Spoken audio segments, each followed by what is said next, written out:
I chose to do my presentation on the book The House on Mango Street by Sandra Cenarios.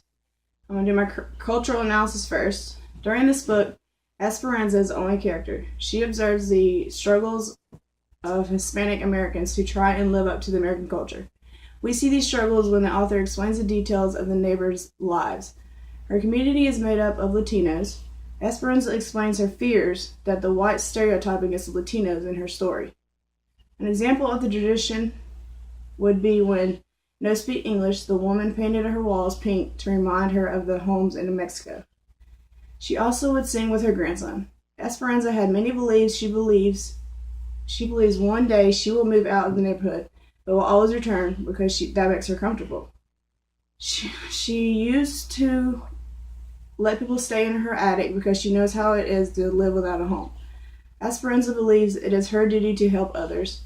In this American culture, the male are dominant and the female are immobile. The female have no roles and are usually single mothers. The female world is inside the house while the male is external world outside the house. The males go to work. Boys and girls have different worlds in the book. During this book, in Linimum Roses, Sally isn't allowed to even look out the window because of the jealousy of her husband. Girls marry very young into society. In the book, Esperanza tries to look beyond her neighborhood, and it helps because she has an education in reading and writing. This keeps her from being trapped in the same roles as the other women.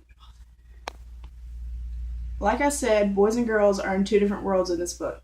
Inside the house, they can talk to one another, and outside the house are not allowed to speak one word to each other. I'm going to go on to my historical analysis now. During this book, I found it based on the experience of Mexicans in the United States.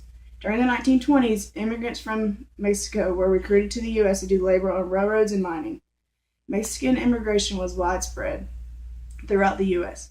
The Mexican Americans faced poverty and discrimination while they were over here in the United States.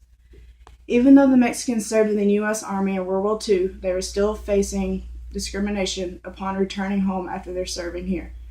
They were treated like outsiders by the American culture. By 1984, they limited the amount of Mexican immigrants. They limited the Mexican immigrants that were allowed in the United States. During the book, they were stereotyping against the Mexican Americans. They were scared to come into the neighborhood because they thought it was dangerous. Because of the discrimination, Mexican Americans avoided speaking Spanish unless it was to each other, like their families or best friends. The population of Hispanics in the United States continues to rise. Mexican Americans make up about 13% of the nation's population now. It is hard for Mexicans to get jobs because of the negative stereotyping they received.